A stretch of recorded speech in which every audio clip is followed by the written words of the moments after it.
Bakit, Colin? Yung ulang kasi, nakakainis. Titigil din yan. Titigil kaya agad? Palagay mo, Sedi. Oo, titigil din yan.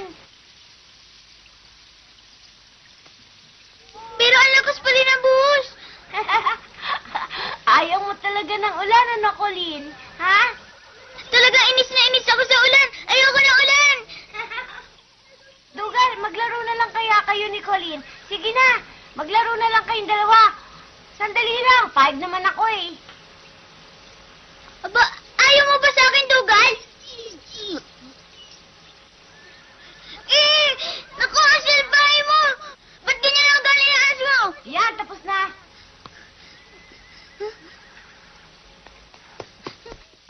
Ano yan? Aanin mo yan? Hmm? Sige na, sabihin mo na sa akin. Gusto mo talagang malaman? Oo. Para sa ganito, ah. Huh? Hop!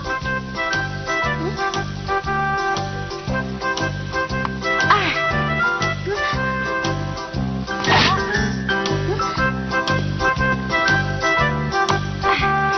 Ako rin, Sedi! Ako rin! Sige na, ako rin, Sedi! O sige, pero kailangan saluhin mo, Colin. O ayan.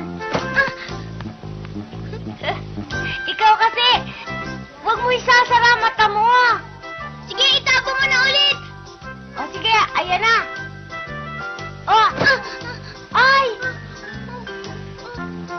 Dapat kasi, lagi ka nakatingin sa bola.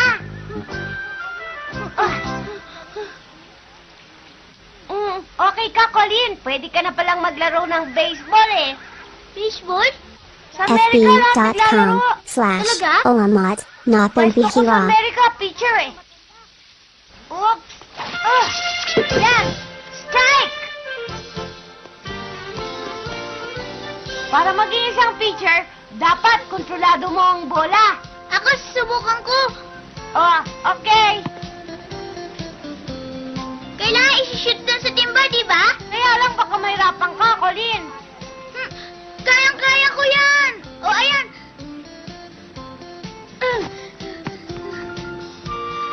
Ball one! Kapag hindi tama patagis, matawag ng ball.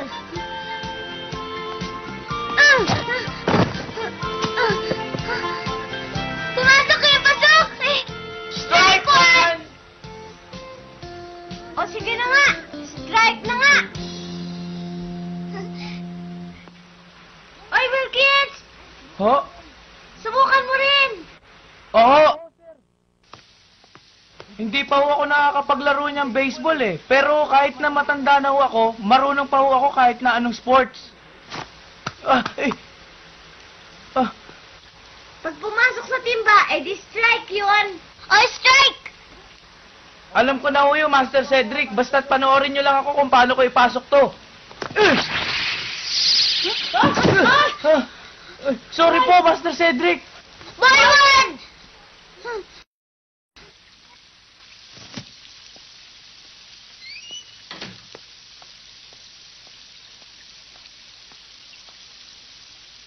Oh, Linda!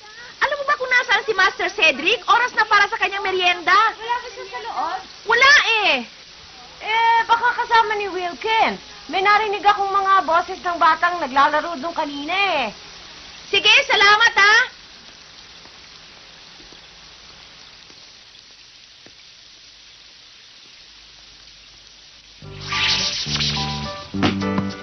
Ball one!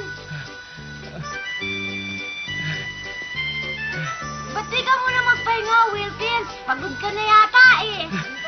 Hindi pa. Sigurado ko, makakastrike ako ngayon. Ay, matatagalan pa yata bago ako. Kasi naman, bakit pa binigay yung bola kay Mr. Wilkins eh? Ball two! Teka, Wilkins. Nervyoso ka kasi. Dapat mag-relax ka. Sige. Lalo na pag ihagis na yung bola. Okay, magagawa ko na yan. Yan! Yan ang magaling! Wow, ang galing! Pambihira naman, ba't nyo pinalo? Ha? Kung hindi kayo umara kanina, di sana nakastrike ako. Pumasok sana yung bola sa loob ng timba. Kaya nga pinalo ko eh. Ha? Okay lang na pala yung bola? Sa baseball may dalawang grupo. Yung isa taga-hagis, yung isa taga-palo. Gusto ko doon sa mga taga-palo. Ganun pala yun. Kung ganun pala, di sana sinabi nyo na sa akin nung umpisa pa lang. Di sana naihagis ko ng mas maayos para mas madali yung napalo. O di sige, ihagis mo na lang ulit sa akin, Wilkins. Ganyan ang gusto kong gawin, Master Cedric. Ready na ba kayo, Master Cedric? Ready na ako. Yay, si Sadie! Pati na si Mr. Wilkins! Yay! Salamat, Colin.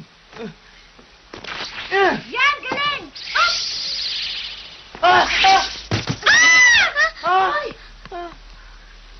Naku, ginulat niyo ako Ano ba nangyayari dito? Ah! Tinamaan ka ba, Miss Jane? Sorry, Jane, naglalaro kasi kami ng baseball eh. Baseball? Oo, baseball! Halika, laro tayo! Ako? Bakit? Pwede ba ako maglaro ng baseball? Oh, madali lang naman eh. Ihagis lang ang bola. Saka, papaluin ang kahoy, di ba, Sadie? Pero hindi tayo pwede maglaro ng totoong baseball dito. Totoong baseball? Oo, para makapaglaro ka ng totoong baseball, kailangan may gloves. Yung nilalagay sa kamay. Gloves? Gloves. Ayan, totoong glove yan, di ba? Saka ito, totoong bola ng baseball yan. Ano tong nakasulat? Roy, Eric, Bob, Mickey? Sino sila? Mga best friends ko sa New York ang mga yan.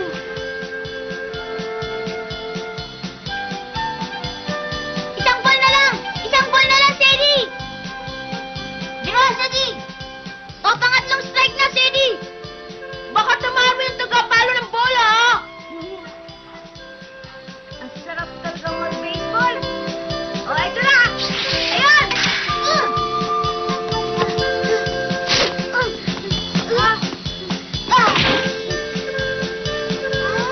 Teka! Save pa siya, oo! Out, out, out! Save, save! Out, out! Ano ba? Save ako! Dito! Out! Out, out! Save! Sabi!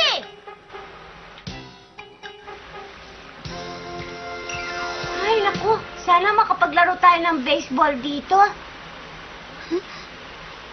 Halika, laro tayong baseball. Pero kulang ang mga gloves tsaka pamalo. Ito, mayroong gloves. Marami kailangan natin. Tsaka mas masaya kung maglalaro tayong lahat. Maglalaro ako. Ako rin, Sadie. Talaga?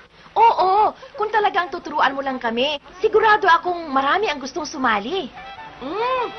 Pwede naman tayong gumawa ng sariling gloves tsaka pamalo eh. Tingnan ko nga. Kung ganito lang, abay pwede na. Kaya ko nang gumawa ng ganito. Ha? Talaga? Oo, Sadie. Sige, pati ako. Gagawa na rin akong gloves, ha? Sige. Lahat tayo gagawa ng gloves. Ay, sir!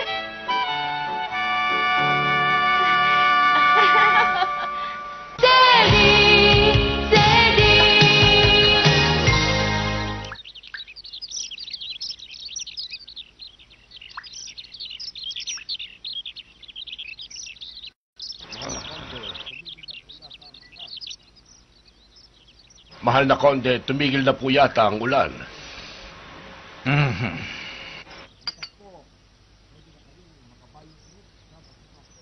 Bukas po, pwede na kayong mangabayo ulit kasama si Master Sedi. Alam kong gusto ninyo. Ano ang ginagawa ni Sedi ngayon, Jefferson? Kanina po, nagpunta siya sa kwadra ng kabayo. Kahit na nga umuulan, sumigi pa rin siya. Wala pong payong, malusog ang batang iyon. Gusto po ninyong puntahan ko siya. Hindi, huwag na. Kahit na ganitong umuulan ay hindi nababagot ng batang yon. Bukas mangangabayo kami. Opo, kung yun po ang inyong gusto. Uy, Sadie! Gagawin ko rin yan! Sige na, Sadie! Hindi mo kaya ito, Colin. Kaya ko rin yung ginagawa mo.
Code by Carlola16.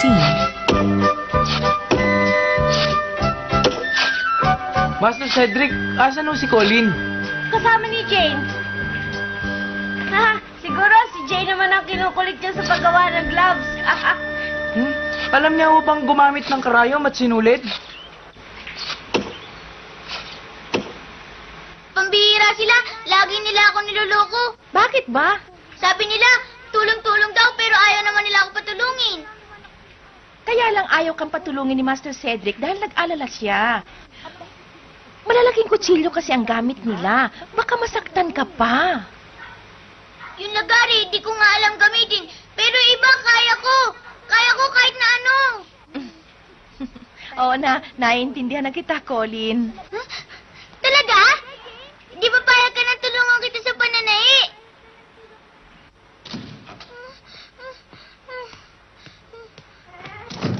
Mga salbay, galit ako sa inyong lahat. Colin. Aba.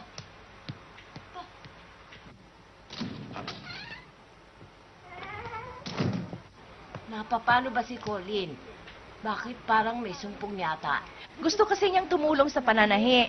Kaso lang, hindi nga ako pumayag. Kaya ayon. 5 taon pa lang siya eh. Ano bang malay ng batang yun sa pananahi? Butit di ka pumayag. Ay, hindi nga talaga, Mrs. Melon. Pupunta lang ngayon kay Mrs. Errol para magpaturo sa paggawa ng gloves. Ako, kawawa naman si Mrs. Errol.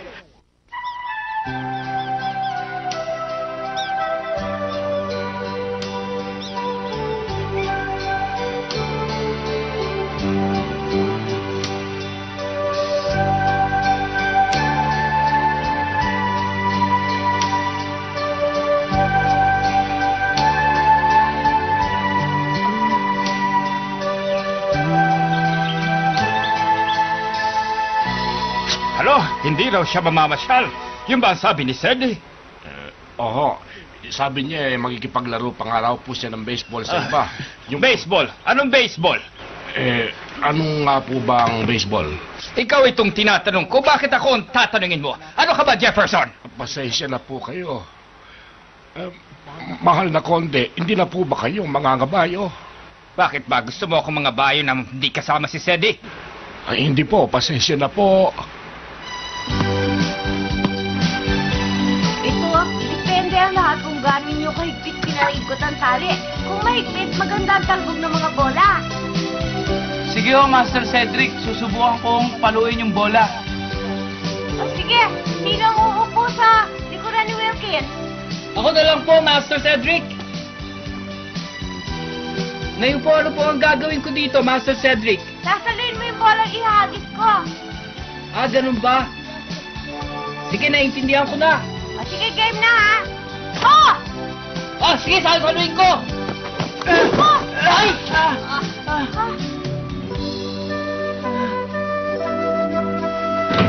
Salamat, Tita Ani.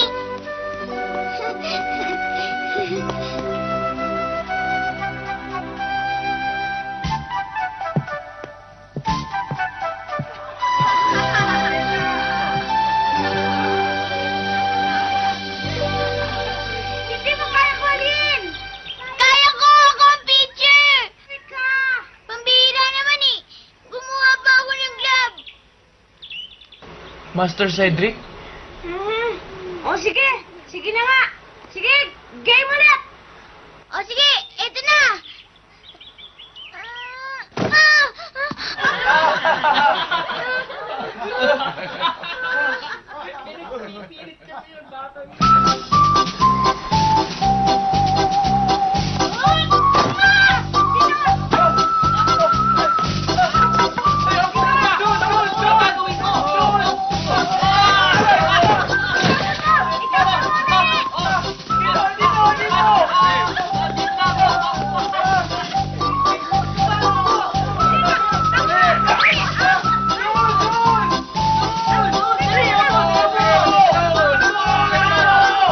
Kinakaya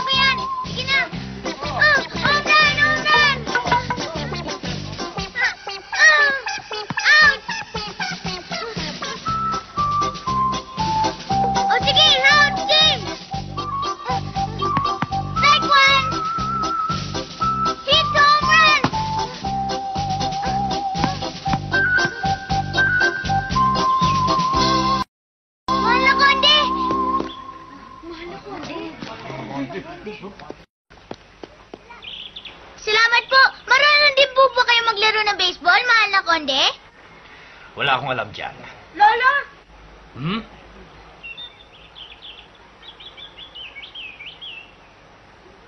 naglalaro kami ng baseball. Gusto niyo sumali, Lolo? Halika na, Lo. Sumali ka na sa amin. Ako mag-aagis ng bola, Lolo. At kayo naman, susubukin niyong paluin. Master Cedric. Sige na, Lolo. Mabilis akong mag-agis ng bola. Mahal na konde, huwag niyong Ay, sabihin. tumahimik ka dyan, Jefferson. Pero hindi po kayo dapat na mapagod. Nalimutan mo na bang ako ang champion sa larong cricket noon? Pero matagal na po yun. 40 taon.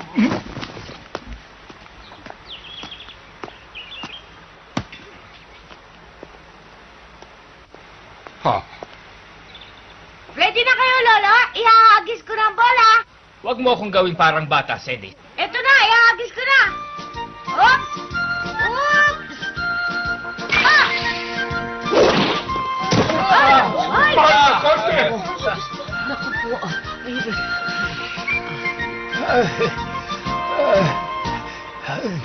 Cedric, Po, Lolo! ang sabi mo kanina, magaling kang maghagis. Po! Sabi mo kanina, mabilis kang maghagis ng bola. Bakit ang bagal-bagal mo? Kung sinadya mo lang yun dahil sa lolo mo ko, hindi ako makapapayag.